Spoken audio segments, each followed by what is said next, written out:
only have to be boring, such as salads. There are lots of amazing foods that we can have on a daily basis to replenish and top up the deficits that we cause in our body.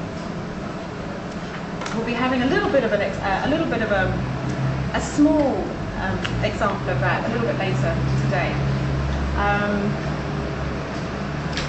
But nutrients, obviously, our body, we are what we eat, and nutrients are a very important part of our health in terms of working at optimum levels.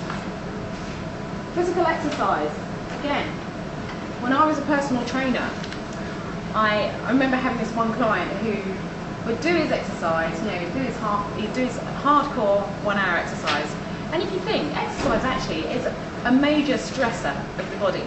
When you exercise, your body needs all those vitamins and minerals, all the nutrients, and it needs to be able to rebuild all the damage that you've caused.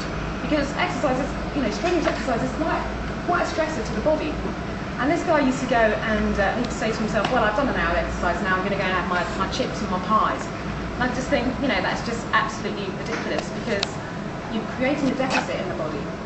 And then to go and eat a lot of crap and make your internal system even worse, it's just a waste of time.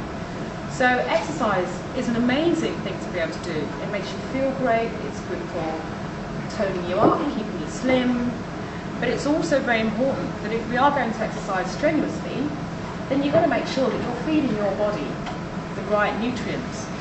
Now athletes do this in a really amazing way. Obviously you can see that they have fantastic working bodies, but just because we're not athletes doesn't necessarily mean that we don't need to be working on optimal levels ourselves. So it's just something for you to think about. Sleep. On average, we need about 6 to 8 hours of sleep. 6 to 8 hours of sleep a night. When you're sleeping, your body doesn't rest. In actual fact, it's working really hard. It's replenishing hormones, it's replenishing muscle, it's rebuilding so many things. Your body works really, really hard when you're sleeping. So it's really important that you give it enough time to rebuild and replenish. Over a prolonged amount of time, if we don't get enough sleep, our immunity system starts to break down. We begin to start to feel tired and exhausted, to name just one thing that can happen in the body. Emotional energy levels, or yes, emotional stability. Personally for me, I think that stress, I'll have a lot of clients who come to me and they're just feeling exhausted or tired or just burnt out. And I think for me, stress is it's the number one reason for unstable emotions. So it's literally, stress is literally just not getting our needs met.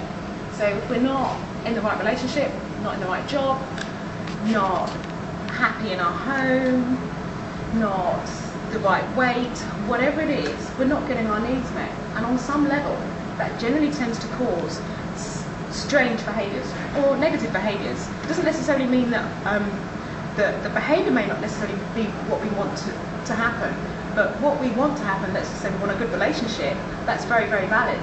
But the way in which we behave, because we're not getting it, can sometimes cause a lot of problems.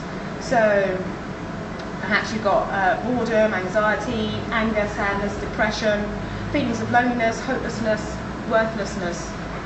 And some of the ways in which we try to relieve these problems on a short-term basis.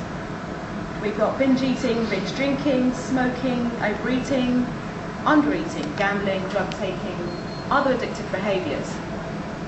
Now physiologically, these kind of behaviours manifest themselves in all kinds of ways. So we've got weight gain, weight loss, high blood pressure, hormonal imbalances, bad skin, hair loss.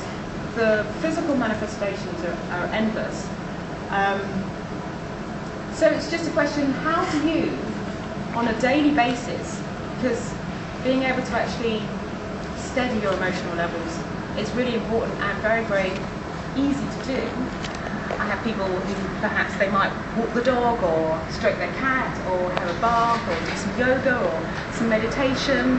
But being able to manage our emotional levels is a really, really important thing to be able to do on a daily basis. Work-life balance. In Japan, there's a term called karoshi, and that literally means death from overwork. So, according to the Japanese Industry of Labour, there's an average of around 10,000 deaths a year from this particular karoshi.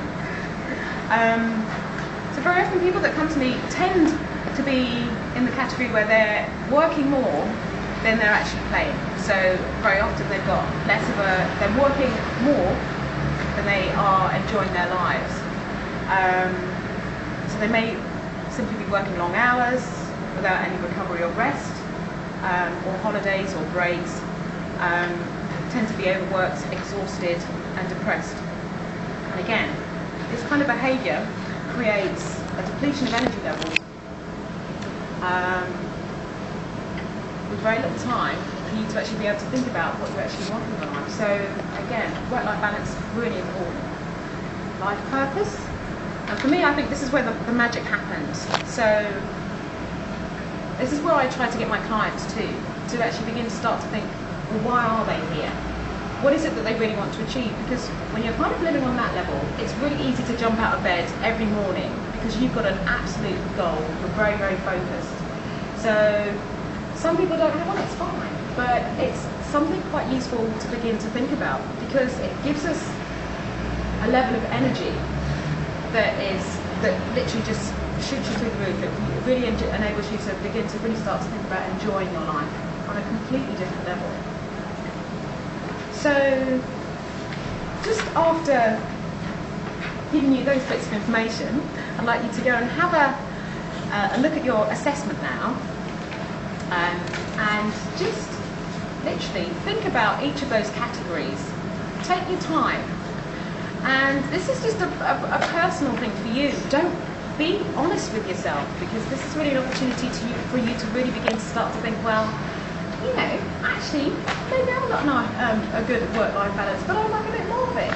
Literally, just by thinking about it and giving that option to your mind, it will start to come up with some ideas as to how you can begin to start generating change. So, just be honest with yourself. It's all right.